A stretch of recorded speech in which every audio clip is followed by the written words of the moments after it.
नमस्कार, सभी श्रद्धालु भक्तों का इस पावन मंच पर हार्दिक स्वागत है। आज हम आपके लिए लेकर आए हैं सावन सोमवार की एक ऐसी अलौकिक कथा जो न केवल आपके जीवन से दुख, दरिद्रता और रोगों को दूर करेगी, बल्कि आपके घर परिवार में सुख, समृद्धि और शांति का वास भी सुनिश्चित करेगी। यह कथा स्वयं शिव पुराण में वर्णित है और भगवान शिव की महान कृपा का साक्षात प्रमाण है। कहा गया है, जो भी श्रद्धालु इस कथा को पूरे ध्यान, भक्ति और विश्वास के साथ आरंभ से अंत तक सुनता है, उसके जीवन से दरिद्रता, रोग और क्लेश सदा के लिए समाप्त हो जाते हैं। यह कथा इतनी प्रभावशाली है कि केवल श्रवण मात्र से ही जीवन के कष्ट गलने लगते हैं। सावन का महीना स्वयं भगवान शिव को अत्यंत प्रिय है और इस पवित्र समय में यदि भोलेनाथ की कथा का श्रवण किया जाए तो उसका पुण्य फल अनेक यज्ञों के बराबर माना गया है। आप सभी भक्तगण निवेदन पूर्वक इस कथा को अंत तक अवश्य सुनें। भगवान शिव का अपमान न करें,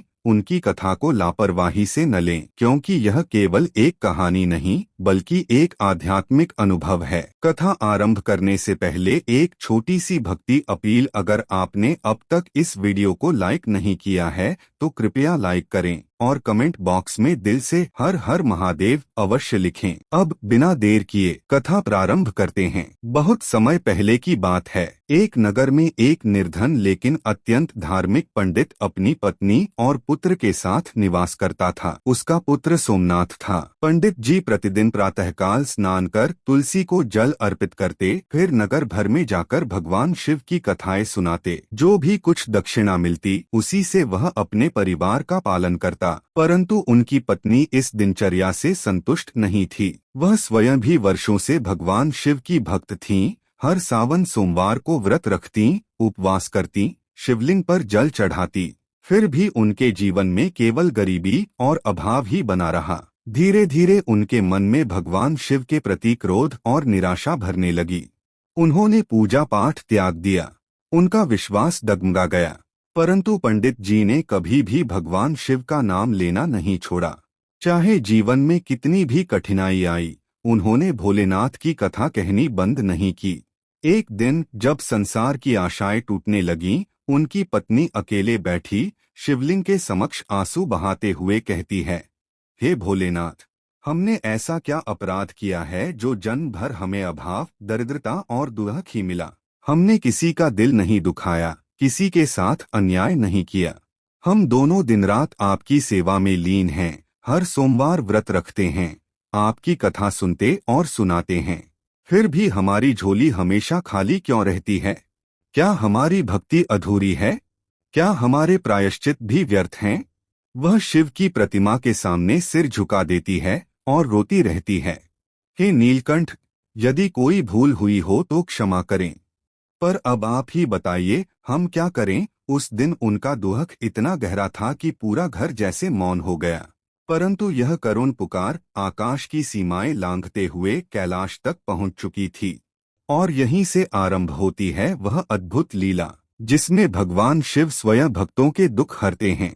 पंडित और उनकी धर्मपत्नी, जो जीवन भर भोलेनाथ की भक्ति में लीन रहे, अब वृद्ध हो चुके थे। समय की मार ने शरीर को झुका दिया था। आंखों की ज्योति मंद पड़ गई थी और हाथों की शक्ति खो चुकी थी। अब वह पंडित इतना दुर्बल हो गया था कि नगर में जाकर भगवान शिव की कथा भी नहीं कह पाता था। उसकी कमर झुक चुकी थी। शरीर में बार बार रोग घर कर रहे थे, कभी ज्वर, कभी खांसी, कभी कमजोरी, जैसे शरीर ने धीरे धीरे सेवा से हाथ खींच लिया हो। अब घर का कोई सहारा नहीं बचा था। जो थोड़ी बहुत बची जमा पूंजी थी वह भी बीमारी और औषधियों में खत्म हो गई। और अब हालत यह हो गई कि भोजन का एक एक दाना जुटाना भी एक कठिन युद्ध जैसा प्रतीत होने लगा। ना अन्न, ना सहारा, ना आसरा। इतने कष्टों के बीच पंडित की पत्नी, जो कभी शिव भक्ति की मिसाल थीं, अब पूरी तरह टूट चुकी थीं। उनके मन में वर्षों से संचित हुआ असहाय क्रोध फूट पड़ा। उन्होंने तीव्र स्वर में अपने पति से कहा, अब बस कीजिए यह शिव शिव का जाप। क्या मिला हमें आपकी इस पूजा से? जवानी में भूखे रहे, अब वृद्ध हो गए तो हालत और भी बदतर है। क्या यही फल है शिव भक्ति का? पंडित, जो सच्चे अर्थों में शिव के अनन्य भक्त थे, शांत स्वर में बस इतना कहते, भोलेनाथ परीक्षा लेते हैं पर अपने भक्तों को कभी त्यागते नहीं।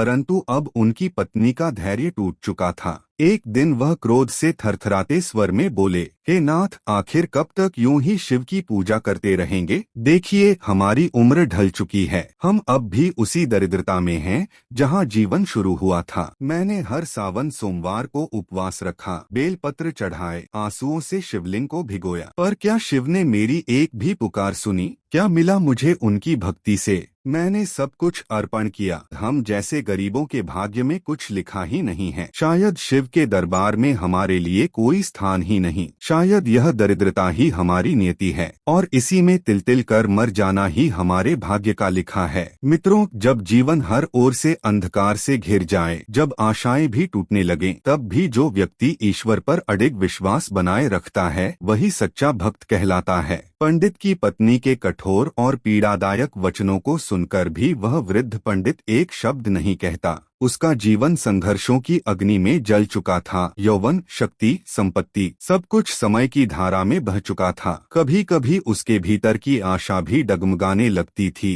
परंतु एक चीज जो उसने कभी नहीं छोड़ी, वह थी भगवान भोलेनाथ में उसकी अटूट श्रद्धा। वह जानता था शिव की कृपा में विलंब हो सकता है, पर असत्य कभी नहीं। उधर उसका पुत्र सोमनाथ, जो विद्या की प्राप्ति हेतु नगर से दूर गया हुआ था, अब पढ़ाई पूरी कर अपने घर लौट आता है। लेकिन जब वह अपने वृद्ध माता पिता की दुर्बल अवस्था, उनके कष्ट और जीवन की विषम परिस्थितियां देखता है, तो उसका हृदय व्याकुल हो उठता है। उसने न अपने भविष्य के बारे में सोचा, न अपने सपनों के बारे में। उसने एक ही संकल्प लिया, मैं अपने माता पिता की सेवा करूंगा और उनके सारे दुख हर लूंगा।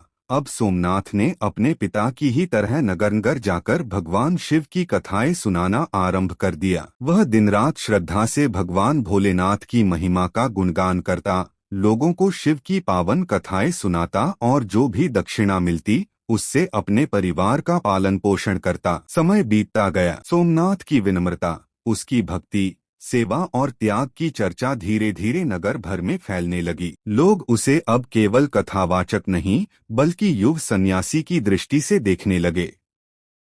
एक दिन सोमनाथ नगर के सबसे प्रसिद्ध शिव मंदिर में जाता है।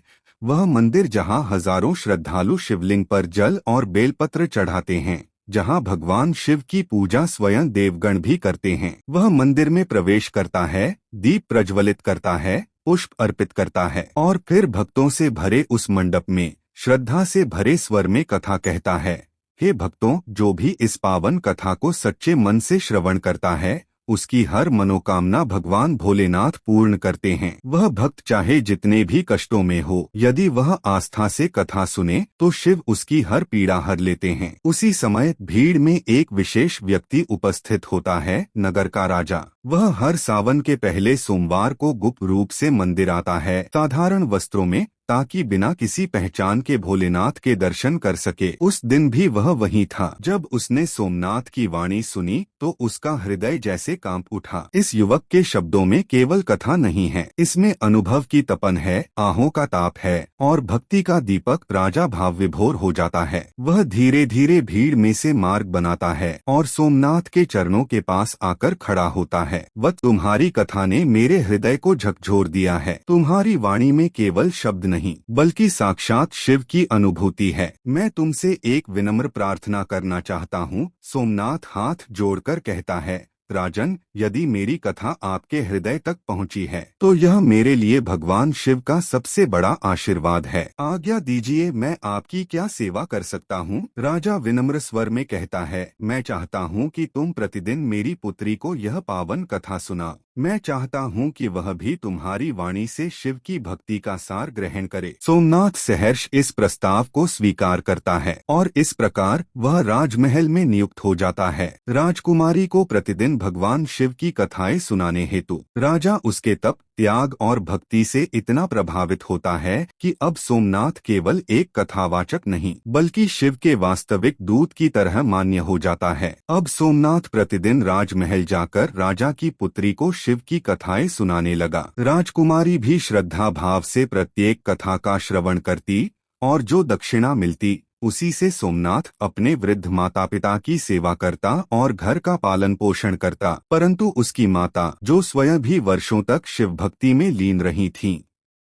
इस परिस्थिति से संतुष्ट नहीं थीं। उन्हें अपने पुत्र की चिंता हर पल सताने लगी थी। उनका हृदय एक माँ की ममता से भरा था और उनका मन एक अज्ञात भय से व्याकुल। एक दिन पंडित की पत्नी अपने पति से पीड़ा भरे स्वर में कहती है, हे नाथ, मुझे अब सोने की रातें भी भारी लगती हैं। हमारी तो जैसे तैसे जिंदगी कट गई, लेकिन हमारा बेटा, वह तो अभी जीवन की शुरुआत में है। क्या वह भी हमारे ही जैसे दुखों में घिरा रहेगा? क्या हमारी वर्षों की पूजा, उपवास और तपस्या का कोई फल नहीं है? क्या भगवान भोलेनाथ हमारी पुकार नहीं सुनते? वह आगे कहती हैं, आज वह राजमहल से जो दक्षिणा लाकर घर चलाता है, उससे पेट भरने का इंतजाम तो हो जाता है, लेकिन केवल 2 वक्त का भोजन ही क्या जीवन है? उसके सपने, उसका भविष्य, उसका मान, उसकी योग्यताएं, इन सब का क्या? क्या हमारी भक्ति का यही फल है कि हमारे पुत्र को भी तिल तिल कर जीना पड़े? क्या शिवजी ने अपनी आंखें मूंद ली हैं? क्या उनका न्याय केवल अमीरों के लिए है? उस माँ की पीड़ा और उसकी सच्ची पुकार सिर्फ वायु में नहीं विलीन हुई। वह करुण पुकार सीधे कैलाश पर्वत पर जा पहुंची और माता पार्वती जी के हृदय को विदीर्ण कर गई। उनका कोमल और ममतामयी मन उस दुहक से विचलित हो गया। वह उस पुकार को अनसुना नहीं कर सकी। वे तुरंत ध्यान मग्न हुई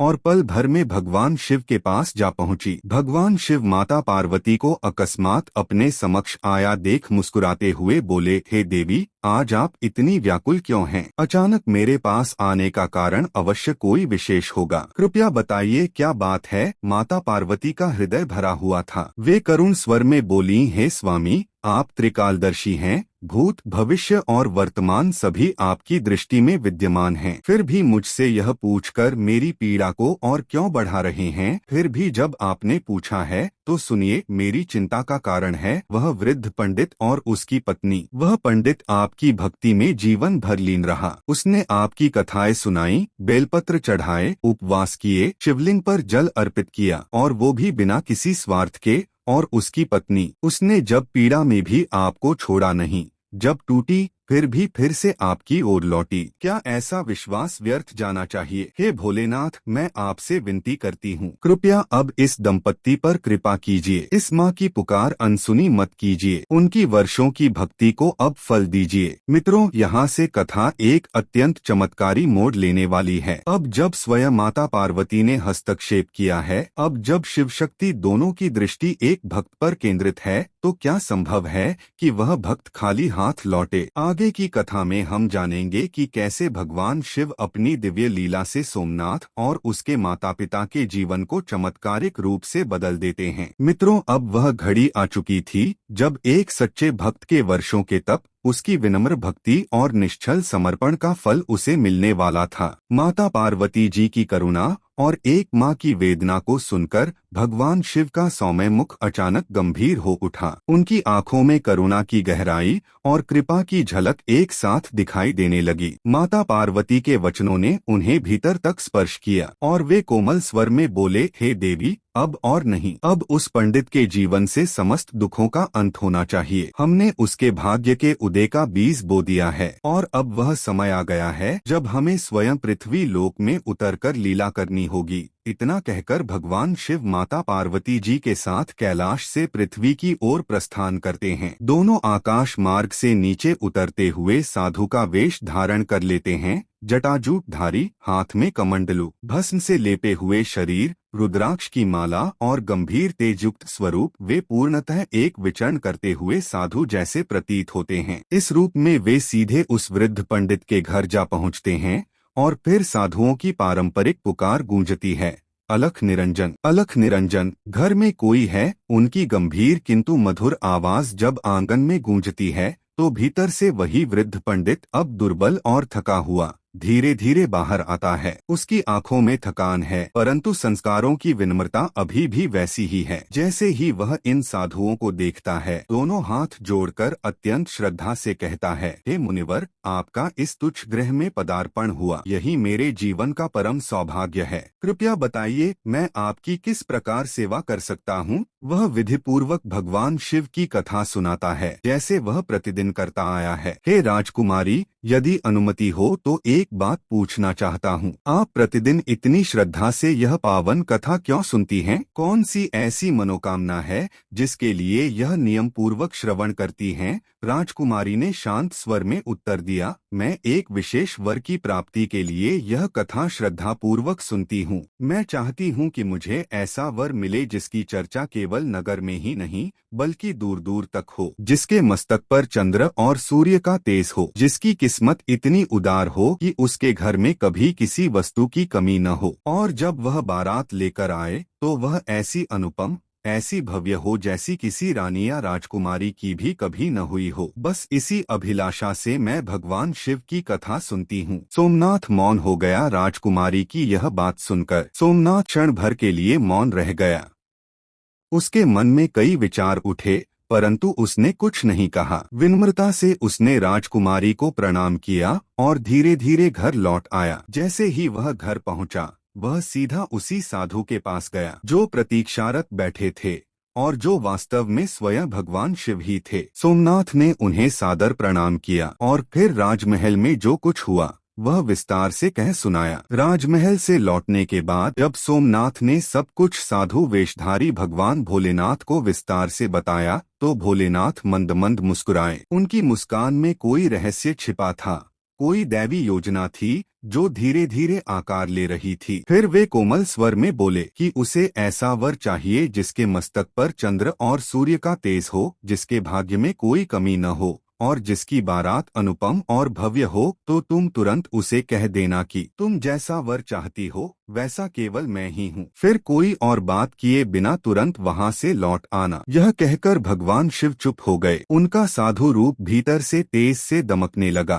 मानो वे अपनी लीलाओं का अगला अध्याय स्वयं रचने जा रहे हों। भगवान के इन वचनों को सुनकर सोमनाथ कुछ क्षण मौन रह गया। फिर धीरे से हाथ जोड़कर भीतर से हिचकते हुए कहने लगा, हे मुनिवर, कहाँ मैं, एक साधारण पंडित का निर्धन पुत्र, और कहाँ वह उस नगर के राजा की कन्या। हमारे बीच तुलना भी कैसे हो सकती है? मेरे माता पिता तो उसी की दी हुई दक्षिणा पर निर्भर हैं, और यदि यह बात राजा को पता चल गई तो वह हमें जीवित नहीं छोड़ेगा। कृपा करके मुझे क्षमा करें, मैं यह नहीं कर सकता, मुझ में इतना साहस नहीं है। सोमनाथ की बात सुनकर साधु रूपधारी भगवान भोलेनाथ कुछ क्षण शांत रहे। फिर उन्होंने धीरे से सिर उठाया और उनकी आंखों में एक अद्भुत तेज लहराया। वे मुस्कुराते हुए किंतु स्पष्ट और निर्णायक स्वर में बोले, यदि तुम हमारी आज्ञा नहीं मानते तो समझ लो कि तुम अपने ही भाग्य से मुंह मोड़ रहे हो, और जो भक्त अपने सौभाग्य को ठुकराता है उसका जीवन केवल पछतावे से भर जाता है। फिर कोई कृपा शेष नहीं रहती, केवल खालीपन, पीड़ा और पश्चाताप बचता है। इन वचनों को सुनकर सोमनाथ का मन विचलित हो गया। वह पहले ही इन साधुओं की अलौकिकता देख चुका था, उनका तेजस्वी स्वरूप, वह चमत्कारी पात्र जिसमें से अन्न उत्पन्न होता था, उनकी दृष्टि से उठती गहराई और शांति, उनका हृदय को भीतर तक छूने वाला स्वर। अब जब उन्होंने इतने भविष्य सूचक और गहन वचन कहे तो सोमनाथ के रोंगटे खड़े हो गए। वह मन ही मन सोचने लगा, राजा तो बाद में मारेगा, ये तो अभी यहीं मुझे भस्म कर देंगे। अगर मैंने आज्ञा न मानी। उसके भीतर का भय श्रद्धा में बदलने लगा और वह धीरे से सिर झुकाकर कहता है, मुनिवर, जैसा आप कहें मैं वैसा ही करूँगा। उसके बाद वह पुनः राजमहल की ओर निकल पड़ा, भगवान शिव की कथा सुनाने और अपने भाग्य की अगली डोर थामने। वह पहुंचा और राजकुमारी को पूरी श्रद्धा से भगवान भोलेनाथ की पावन कथा का श्रवण कराया। कथा के अंत में भगवान शिव के निर्देशानुसार उसने फिर से राजकुमारी से वही प्रश्न किया, हे राजकुमारी, कृपया मुझे बताएं, आप प्रतिदिन यह कथा इतनी श्रद्धा से क्यों सुनती हैं? किस मनोकामना की पूर्ति के लिए?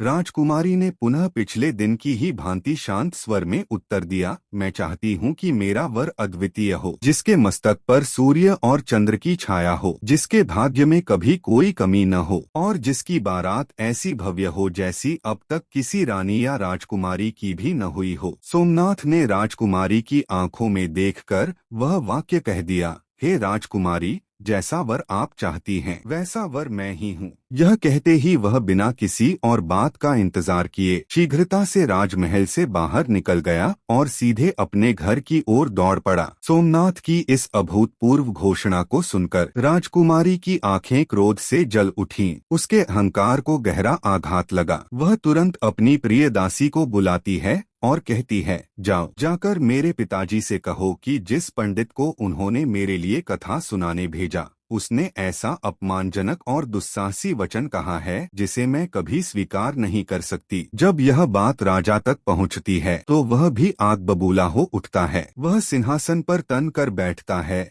और गरजता है, यह एक पंडित नहीं, एक अभिमानी अपराधी है जिसने हमारे विश्वास का अपमान किया है। उसे इस दुस्साहस के लिए दंड मिलना ही चाहिए। उसने तुरंत अपने मंत्रियों को दरबार में बुलवाया। राजा के महामंत्री ने हाथ जोड़कर कहा, राजन, वह निस्संदेह दोषी है, परंतु ध्यान दीजिए वह एक ब्राह्मण है। यदि आपने उसे मृत्युदंड दिया तो ब्रह्म हत्या का पाप लगेगा। यह पाप इतना घोर होता है कि न कोई तीर, न कोई यज्ञ, न कोई दान इसे काट नहीं सकते। इसलिए मैं प्रार्थना करता हूँ कि उसे ऐसा दंड दें जिसमें न्याय भी हो और पाप का भार भी न उठाना पड़े। उसकी परीक्षा लें, यदि वह सच्चा है तो जीत जाएगा, यदि दंभ है तो स्वयं नष्ट होगा। राजा ने कुछ क्षण मौन होकर सोचा, फिर क्रोध से भरे स्वर में सैनिकों को बुलाया और आदेश दिया, सैनिकों, उस पंडित के घर जाओ और उससे कहो कि हम अपनी पुत्री का विवाह उससे करने को तैयार हैं, किंतु कुछ शर्तों के साथ। यदि वह शर्तें पूरी करता है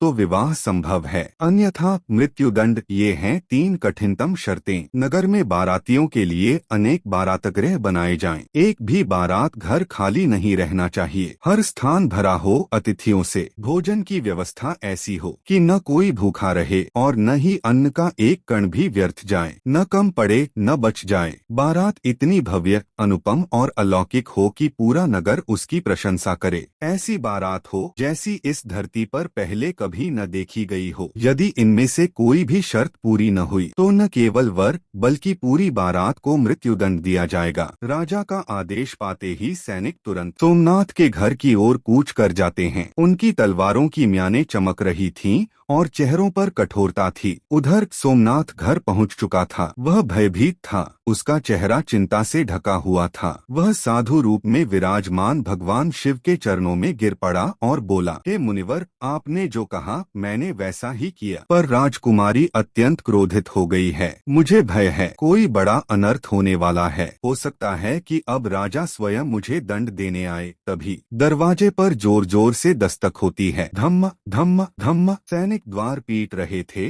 और पूरी गली उनकी कठोर आवाज से गूंज उठी। दरवाजा खोलने पर वृद्ध पंडित बाहर आता है। उसकी आंखों में थकावट है पर संस्कार अब भी उसी प्रकार जीवित। सैनिक कड़क स्वर में कहते हैं, राजा साहब का आदेश है, आपकी पुत्री से विवाह संभव है, लेकिन पहले इन 3 शर्तों को पूरा करना होगा। फिर उन्होंने तीनों घातक शर्तें एक एक करके दोहराईं और यदि इनमें से कोई एक भी शर्त अधूरी पाई गई तो आपके पुत्र और बारात में आए सभी लोगों को मृत्युदंड दे दिया जाएगा। राजा के सैनिकों की कड़क आवाज ने जैसे पंडित के घर की चुप्पी को चीर डाला था। यदि वो शर्तें पूरी न हुई तो तुम सबको मृत्युदंड दिया जाएगा। सैनिकों की यह भयानक चेतावनी सुनकर सोमनाथ के पिता का चेहरा फीका पड़ गया। आंखों में डर और हृदय में चिंता थी। उन्होंने कांपते स्वर में पूछा, हे सैनिकों, कृपा करके हमें बताइए राजा साहब की वे कठिन शर्तें कौन सी हैं? सैनिक बोले, पहली शर्त,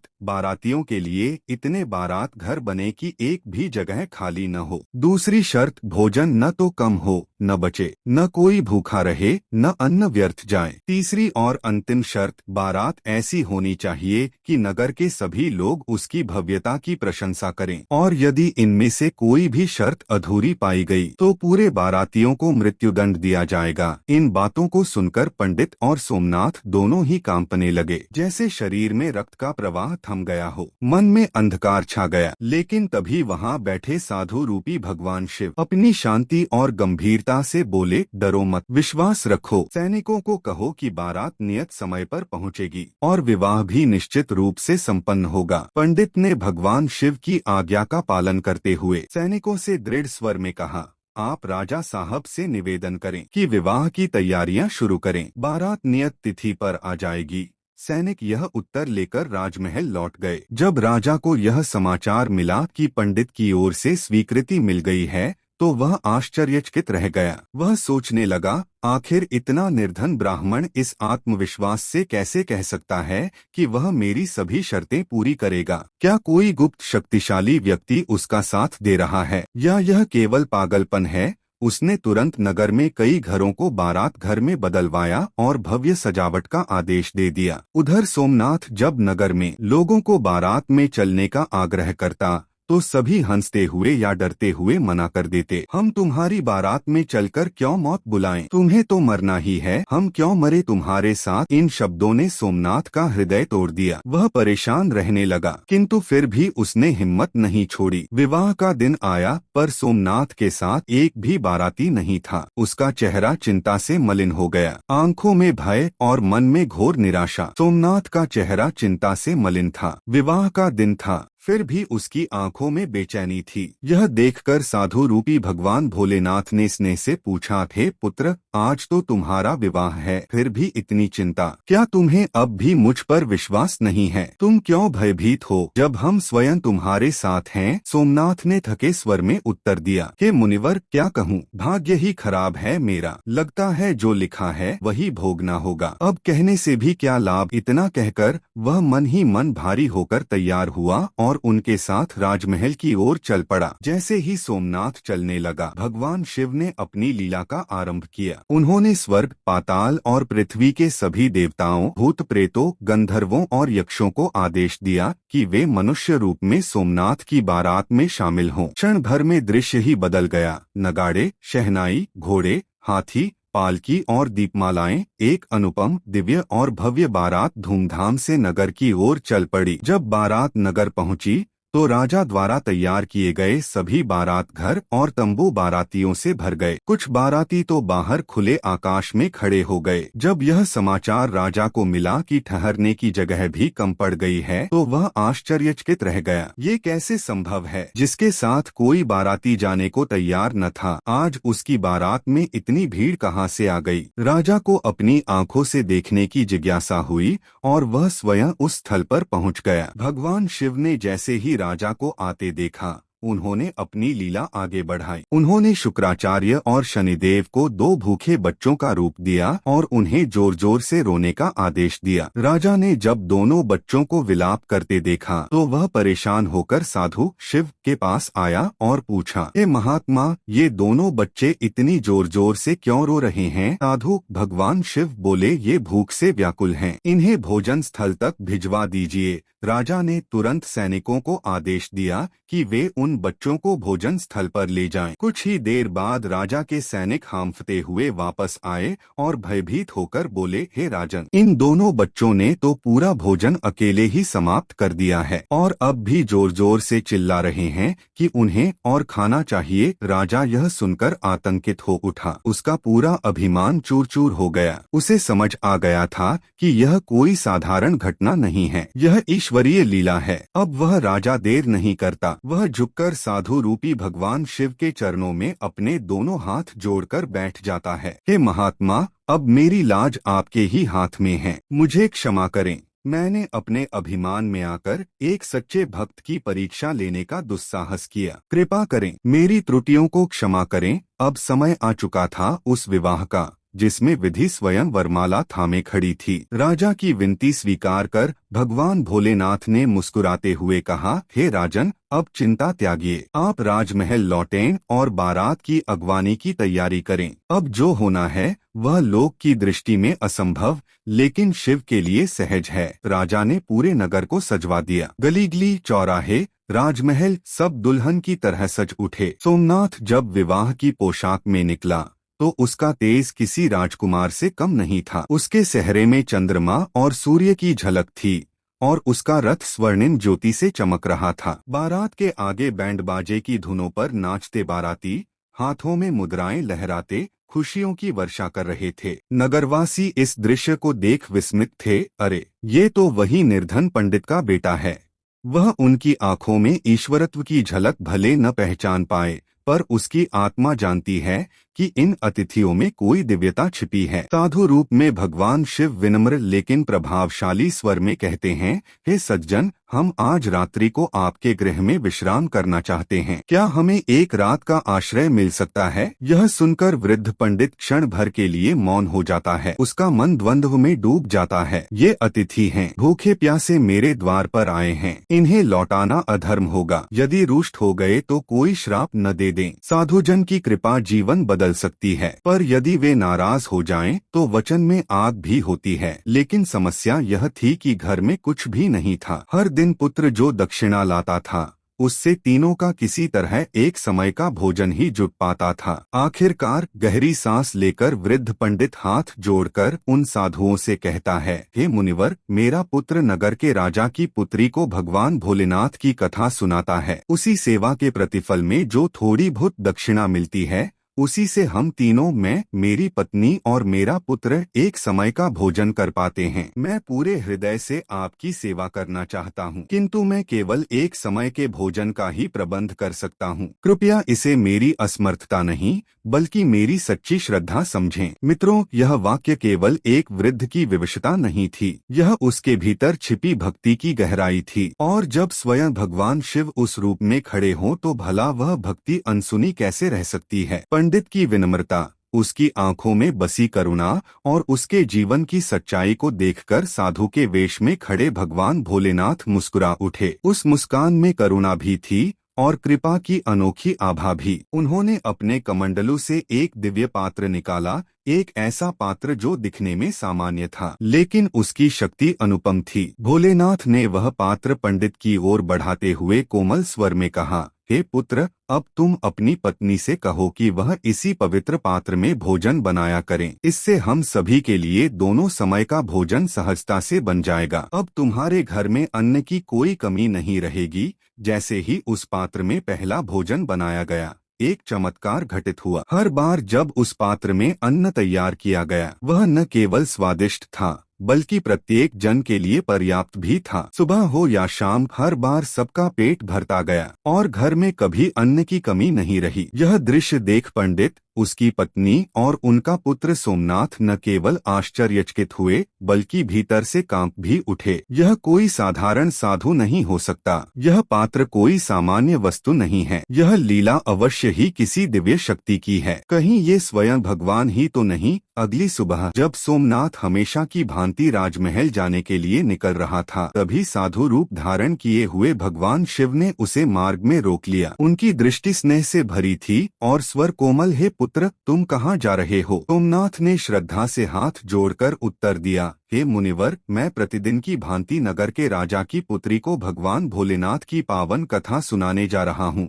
भगवान शिव मुस्कुराए और बोले, पुत्र, आज जब तुम कथा समाप्त करोगे तो एक प्रश्न अवश्य पूछना कि राजकुमारी इतनी श्रद्धा से प्रतिदिन यह कथा क्यों सुनती है? किस मनोकामना की पूर्ति के लिए वह ऐसा करती है? सोमनाथ ने सिर झुकाकर कहा, जैसा आदेश मुनिवर। सोमनाथ राजमहल पहुँच, जिसका जीवन कठिनाइयों से भरा था, और आज देखो, सूर्यचंद्र उसके सेहरे में और धनलक्ष्मी जैसे स्वयं उसके पाव में बिछ गई हो। यह सब देखकर माता पार्वती ने भोलेनाथ से कहा, प्रभु, जब आपकी कृपा होती है तो निर्धन भी राजा बन जाता है। भगवान शिव ने मंद मुस्कान के साथ उत्तर दिया, हे देवी, जो भक्त सच्चे मन से भक्ति करता है उसे उसका फल अवश्य मिलता है। जब तक उसके पाप कर्म शेष रहते हैं तब तक कष्ट अवश्य आते हैं, परंतु जैसे ही पुण्य उदय होता है, भाग्य के द्वार अपने आप खुल जाते हैं। इन्हीं पुण्य फलों के कारण सोमनाथ और राजकुमारी का विवाह विधिपूर्वक संपन्न हुआ। राजकुमारी की डोली सोमनाथ के घर पहुंची और अब वह घर, जो कभी भूख और तंगी से भरपूर था, आज शिव कृपा से सुख, समृद्धि और ऐश्वर्य से जगमगा रहा था। सोमनाथ की माँ, जो कभी निराशा में डूबी थी, अब श्रद्धा से पुनः भगवान शिव की पूजा करने लगी। वह अब हर दिन गरीबों को अन्न-वस्त्र का दान करती और नियम पूर्वक शिव कथा का श्रवण करती। मित्रों, यह केवल एक कथा नहीं, यह प्रमाण है उस अपार कृपा का जो भगवान भोलेनाथ अपने भक्तों पर बरसाते हैं। इस सावन मास में कम से कम एक बार भगवान शिव और माता पार्वती की इस पावन कथा का श्रद्धा से श्रवण करें। जो भी श्रद्धा से कथा सुनता है उसे भी राजकुमारी की तरह योग्य जीवन साथी और सोमनाथ की तरह समृद्धि और यश प्राप्त होता है। अगर आपको यह पावन कथा पसंद आई हो तो कृपया कमेंट में हर हर महादेव जरूर लिखें और ऐसी ही और धार्मिक, प्रेरणादायक व ज्ञानवर्धक कहानियों के लिए हमारे चैनल को सब्सक्राइब जरूर करें।